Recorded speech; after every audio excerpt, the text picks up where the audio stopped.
Broadcasting live from the Jersey Shore, it's Coach Kev on the Damage 365 Radio Network.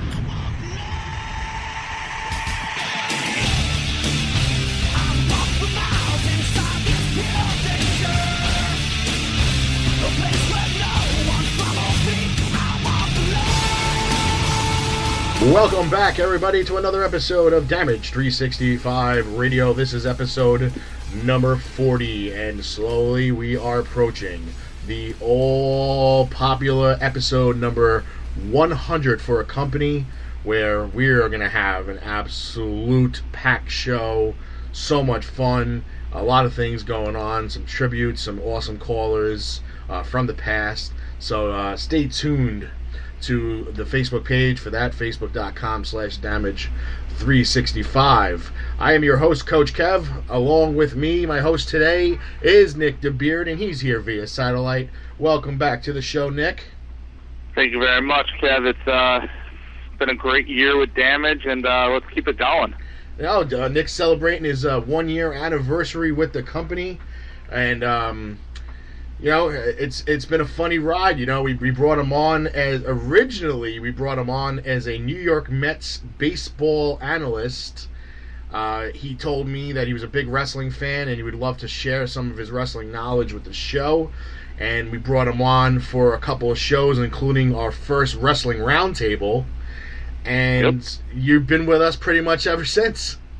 Yeah, work gets in the way sometimes, but whenever I'm available 9 times out of 10, and I'm always here, No, it's great. And you're there at the conventions and any shows that you could possibly be at, and it's been a good ride. And now that Damage 365 is branching out, as everybody knows, next Sunday is the debut of the all brand new Real Sports Talk with Kenny Kluska next Sunday, 5 p.m. You can check him out at facebook.com/realsportskk, and you can see what he's got going on for his debut show.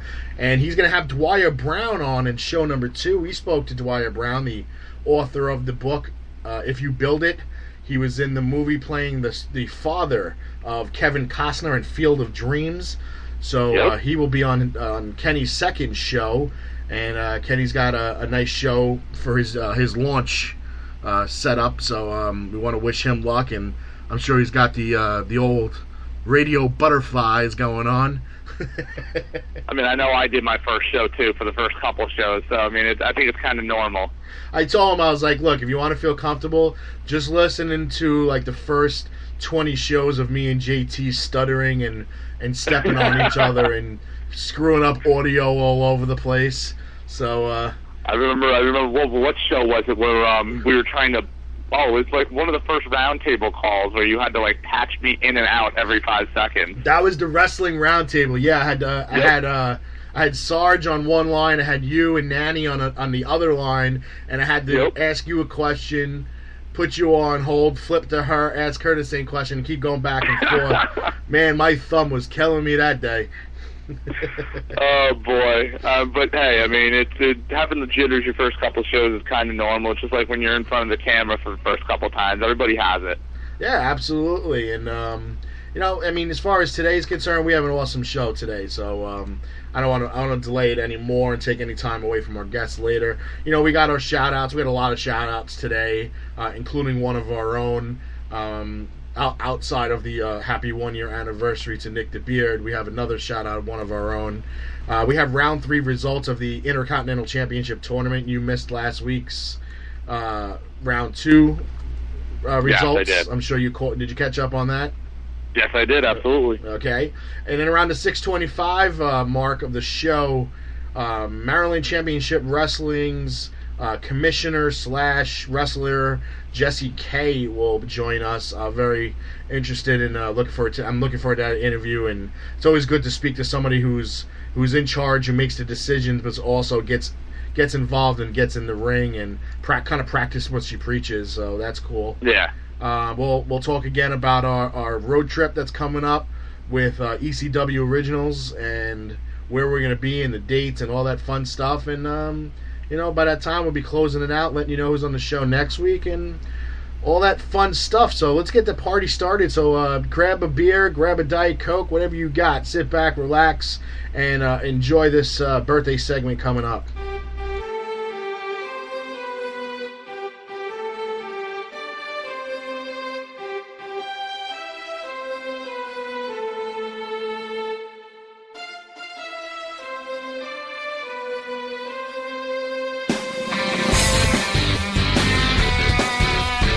It's shout-out time, ladies and gentlemen. We got some birthdays in the house that we'd like to throw out there. We want to say happy birthday to the following Jersey Championship wrestlers because apparently they all like to celebrate their birthday on the same day. Former champion Damian Darling, happy birthday. Eric Andretti, member of the Players Club, happy birthday. And the son of Kamala LaFou, happy birthday, big guy. Don't need anybody. Happy birthday to Down Boys, Steve. Happy birthday, Steve. Anthony's swimming in the pool all by himself, posted it on Facebook. I say you go over his house and pool party crash. And happy birthday to alumni softball league mate Phil DePrima. And happy birthday to one of our own, Damage 365's own, the Sarge, Jimmy Storm. Happy birthday, old guy.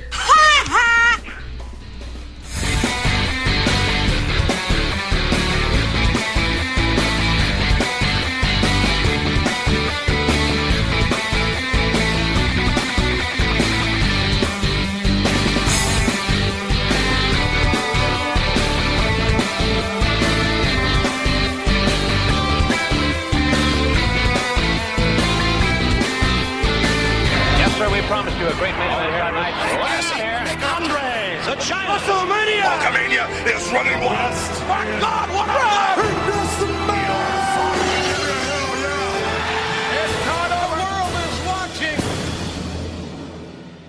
And we're back, ladies and gentlemen, and it is now time for the results of the round 3 of the Intercontinental Championship Tournament. A tournament that featured every single wearer, if that's even a word. How about holder of the WWF WWE Intercontinental Championship. So we will go right now into round 4 with round 3 results. And you're all set? You ready for this, Nick? I'm ready to go. I mean, we got a couple surprises here, but some of them I would say are no, didn't take much. You kind of say, yeah, I knew that.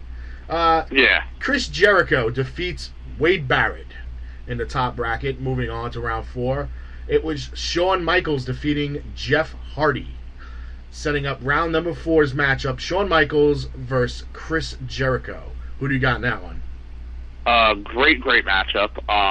As everybody who listens to the Damage 365 knows, Shawn Michaels is arguably my favorite wrestler of all time, but he says this about everybody. He's facing off against one of my other top 10 favorite, Chris Jericho, and Chris Jericho is one of the all-time great Intercontinental champions, so I'm going to go Chris Jericho. He's going with Chris Jericho. I myself a fan of neither of these guys. Was a fan of Chris Jericho about 15 years ago. Yeah. Kind of when he was with a Paul Heyman guy. Shawn Michaels, never a fan of Shawn Michaels. I really never liked his cocky persona. I understand that was part of his gimmick. I'm sure he's a real good guy. But as far as his wrestling gimmick, I didn't like. His wrestling career was it was phenomenal. No questions asked. Hall of Famer. Ridiculous what he put his body through, but I just was not a fan. So if I had to choose between the two and you put a gun to my head, I would say, due to the submission factor, I would go with Chris Jericho. Yep, I totally agree with that. I think it would a great matchup in this tournament, and I'm going to go Jericho. Okay. Moving on to the next bracket was Ken Shamrock and Kofi Kingston. And this could have been a shock that Kofi Kingston moves on into the next round. And William Regal defeated the Ultimate Warrior. Wow. setting up William Regal versus Kofi Kingston. I mean, Regal over Warrior is an upset, but He's a neither better one of wrestler. these matchups are 100% of an upset, but I'm going to go Regal over Kofi. I just never got behind Kofi's character. What he does in the ring is just phenomenal, and everything that he does in the Royal Rumble matchups are just phenomenal. But I just never got behind his character. It's too stale for me. Yeah. I'm going to go William Regal. Yeah, I mean, the problem with Kofi Kingston is he came into wrestling in an era where a lot of these guys were flying around, like Sin Cara and Rey Mysterio and other guys that were using high-risk maneuvers. So Kofi Kingston was kind of just blended in with the rest of the group. But, I mean, he does some ridiculous things with his body, and as far as the Royal Rumbles and the Battle Royals that he's in, and that's kind of getting old with the him avoiding hitting the floor. I mean, it's creative, don't get me wrong, and how he does it's coming every year, though. Yeah, but how he does it, nobody else is going to be able to do it. But yeah, it's just like, you got younger guys now with Seth Rollins and Dean Ambrose who are high risk takers, and Kofi kind of fades to the back. I'm getting William Regal on this one strictly because William Regal is far better of a technical wrestler than Kofi. Exactly. Kofi relies on his high-flying ability, while William Regal can wrestle you down to the mat and make you tap out. So, yep. Rick Rude defeated Alberto Del Rio, and Rob Van Dam, Mr. Monday Night No Job Rob, defeated Triple H. So that sets up Rob Van Dam versus Ravishing Rick Rude. I don't see this matchup going any other way than Rick Rude. How could it? I understand. I'd like RVD. Don't get me wrong. I obviously liked him more in the earlier parts of his career, but you can't not pick Rick Rude in this matchup. Rick Rude, 100%. I think Rick Rude was one of the better, maybe top 10 Intercontinental Champions. I don't think Rob Van Dam's in that category. So yeah, I go with Rick Rude on this one too. Let's move on. Edge defeats The Big Show, and the Honky Tonk Man defeats Lance Storm, setting up the Honky Tonk Man versus Edge. That's a really, really good matchup because the Honky Tonk Man, obviously the longest running IC champion. He used a lot of tactics to get away from it, and I think that's going to play a big part in the matchup. It takes a lot for me to pick against Edge, but I'm going to go Honky Tonk Man. I'm going to go for Honky Tonk Man too, and if you want, we don't use Edge as having anybody that comes down to the ring with him. He doesn't have that extra point factor where Honky Tonk Man has Jimmy Hart. So, and push comes to shove, Jimmy Hart becomes a very large part of the result of this match. So I'm going to go with the Honky Tonk Man as well.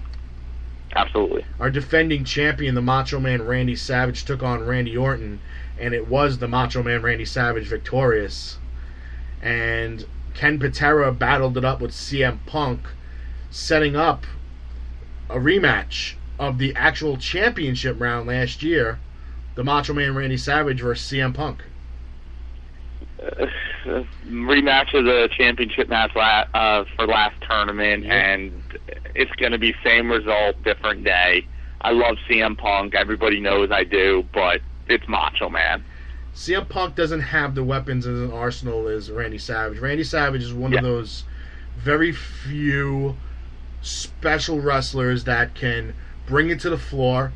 He can grapple with the best of them. He can mix it up with the fists, and he had the high-flying ability and the ability to take the match outside. So, Elizabeth really has no factor. So I'm going Macho Man Randy Savage as well. Yeah, it'll be a great matchup like he was last year in the finals, but it's Macho Man. Okay, moving on. It was Owen Hart knocking off Rey Mysterio, and it was Jeff Jarrett knocking off Christian. So I guess it wasn't a battle of Canadians here, so it's going to be Owen Hart versus Jeff Jarrett.